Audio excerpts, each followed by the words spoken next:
చపాతీలోకి పూరీలోకి సెట్ అయ్యే ఫ్రై ఏది అంటే ఆలు ఫ్రై అని చెప్పుకోవచ్చు ఫ్రెండ్స్. ఎందుకంటే ఈరోజు చాలా ఎమ్మీగా సూపర్గా అయ్యిందండి. నేనైతే వేడి వేడి చపాతీలో అయితే ఆలు ఫ్రై పెట్టుకొని తిన్నాను. చాలా అంటే చాలా బాగా అయ్యింది. ఒకసారి ట్రై చేయండి. సూపర్గా అయ్యింది. సో వీడియోలోకి వెళ్ళే ముందు ఒక లైక్ ఇచ్చుకోండి ఫ్రెండ్స్. ఫస్ట్ టైం చూసిన వాళ్ళు ఛానల్ని సబ్స్క్రైబ్ చేసుకోండి. ఫస్ట్ అయితే నేను ఆలు తీసుకున్నానండి. ఆలు హాఫ్ కేజీకి ఎక్కువనే తీసుకున్నాను నేను ఈరోజు. ఎందుకంటే చపాతీలోకి రైస్లోకి కావాలి కాబట్టి కొంచెం ఎక్కువనే తీసుకున్నాను. నేను కుక్కర్లో ఒక 3 విజిల్స్ అయితే పెట్టేసుకుంటున్నాను. ఆలు వేసేసుకొని శుభ్రంగా కడిగి వేసుకున్నాను నేను కుక్కర్లో. సో అది అయ్యేలోపు నేను ఆనియన్స్ పచ్చిమిర్చి కట్ చేసి పెట్టేసుకుంటున్నాను. ఇక్కడ ఈలోపు మనకు విజిల్స్ వస్తూనే ఉన్నాయి. సో నేనైతే కట్ చేసి పెట్టేసుకున్నాను ఆనియన్స్ పచ్చిమిర్చి. సో ఈలోపు అయితే ఆలు అయితే ఉడికేసింది అండి. ఒక 70-80% మాత్రమే మనం కుక్కర్లో ఉడికించుకోవాలి. ఇవి కొంచెం చల్లారిన తర్వాత పొట్టు తీసేసి నీట్గా ఇట్లా పెట్టుకున్నాను. తర్వాత ఆనియన్స్ మనకు కావాల్సిన సైజులో కట్ చేసి పెట్టుకోవాలి అండి ఆలుని. సో నేనైతే మీడియం సైజులో కట్ చేసుకున్నాను.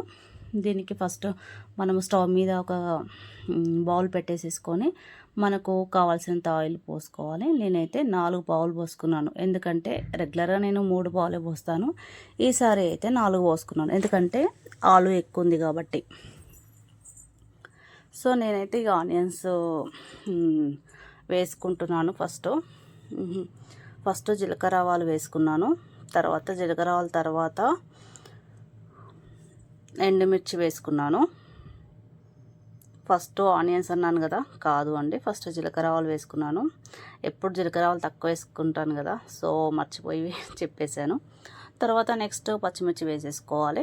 ఎందుకంటే కొంచెం కారం తగలాలి కాబట్టి ఫస్ట్ పచ్చిమిర్చి వేసుకుంటే దాని ఆయిల్లో అనేది స్ప్రెడ్ అవుతుంది కారం అనేది. తర్వాత ఇంకా ఉల్లిగడ్డలు వేసేసుకోవాలి. ఈ ఆనియన్స్ వేసుకున్న తర్వాత కలుపుకోవాలి మంచిగా ఆయిల్లో స్ప్రెడ్ అయ్యేటట్టు. మంచిగా కొంచెం ఎర్రగా కావాలండి.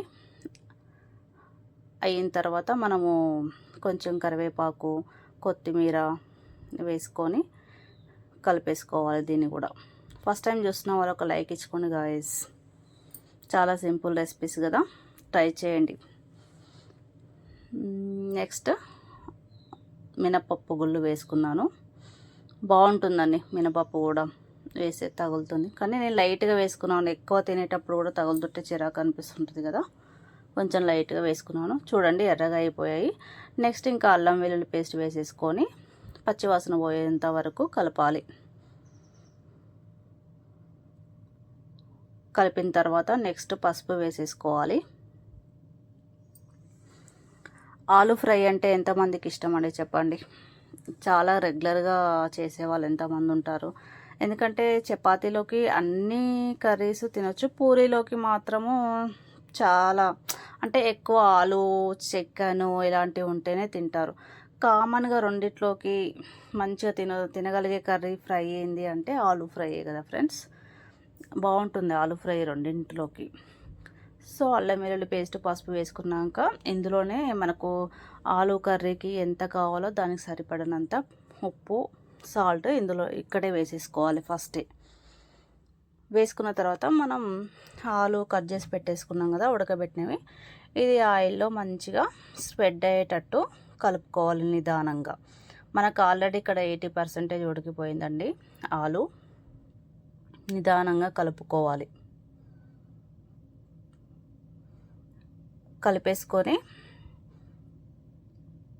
మూత పెట్టేసేసుకోండి. ఒక్క 1 మినిట్ అండి అట్లా సిమ్లో పెట్టుకోండి, మాడనివ్వద్దు అండి. చూడండి మళ్ళీ తీసేసాను. మళ్ళీ ఒక్కసారి స్పూన్తో అలా కలుపుతూ ఉండండి నిదానంగా, కింద మాడనివ్వద్దు కాబట్టి. ఒక్కసారి కలిపేసుకొని మీరు సిమ్లో పెట్టుకున్నారో లేదో ఒక్కసారి చెక్ చేయండి, ఎందుకంటే కర్రీ మాడిపోతుంది. మళ్ళీ కలిపేసుకొని మూత పెట్టేసేసుకోవాలి. అట్లా జస్ట్ ఫ్యూ సెకండ్స్ దాంట్లో మగ్గనిస్తే ఆ ఆలు ముక్క అనేది టేస్టీగా అవుతుంది. సో ఇక ఇక్కడ అయిపోయిందండి, ఇంకా చాలు, ఇంకా ఆయిల్లో అయిపోయింది. దీన్ని కొత్తిమీరతో గార్నిష్ చేసుకోండి. ఎంతో టేస్టీగా ఎమ్మీగా సూపర్గా ఉందండి ఆలు కర్రీ అయితే ఈరోజు. ఆలు కర్రీ కాదు, ఆలు కుర్మా అంటాం దీన్ని. ఫ్రై ఇంకో దాన్ని కూడా అంటాం, డైరెక్ట్గా కట్ చేసి వేస్తాం కదా దాన్ని ఫ్రై, దీన్ని కుర్మా అంటాం అనమాట, ఆలు కుర్మా. సో మరి దీనికి రైస్లోకి ఎలాగా డైరెక్ట్ తినొచ్చు అంటే తింటారు కొందరు వేడివేడి అన్నంలో, కానీ అట్లా అయితే బాగుండదని నేనైతే దీనికి కాంబినేషన్గా పచ్చి పులుసు తీసుకున్నాను రైస్లోకి. చాలా సూపర్గా ఉంటుంది. పచ్చి పులుసు అయితే నేను చింతపండు నానబెట్టుకొని రసం చేశాను, దాంట్లోకి ఉల్లిగడ్డలు కొంచెం కొత్తిమీరలో సాల్ట్ వేసుకొని పులుసులో మంచి ఇట్లా పిసికేసుకున్నాను. తర్వాత కొంచెం అల్లం వెల్లుల్లి పేస్ట్, పచ్చి కారము, పచ్చిమిర్చిని పేస్ట్ చేసుకొని పులుసులో డైరెక్ట్ కలిపేశాను. తర్వాత పోపు పెట్టేసుకున్నాను, జీలకర్ర ఆవాలు, ఎండుమిర్చి, కొంచెం కరివేపాకు, పసుపు వేసేసుకొని పోపు పెట్టేసిన. చాలా సింపుల్. ఆలు కుర్మాకి పచ్చి పులుసు కాంబినేషన్ సూపర్గా ఉంది అండి. సో ఆలస్యం ఎందుకంటే ఒక లైక్ చేయండి.